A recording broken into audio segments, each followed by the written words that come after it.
तो कांग्रेस के लीडर ये चैलेंज कर रहे हैं कि की 2016 में बीजेपी ने बंगाल में 3 सीटें जीती थी, इस बार वो 3 सीटें बचा लें। देखेंगे क्या होता है। टीएमसी से इबादुल्ला साहब हैं।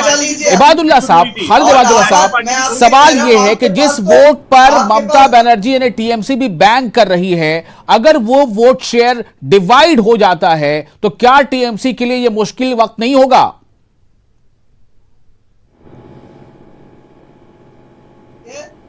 वामपंथ और कांग्रेस का जोड़ सरकार बना रहा है। आप देख लीजिए, पिछले आप गणित को 2000 खालिद इबादुल्ला देख लीजिए। देखिए ये भारतीय जनता पार्टी के जो स्पोक्स पर्सन है अजय जी बोल रहे थे, अपीजमेंट की बात कर रहे थे।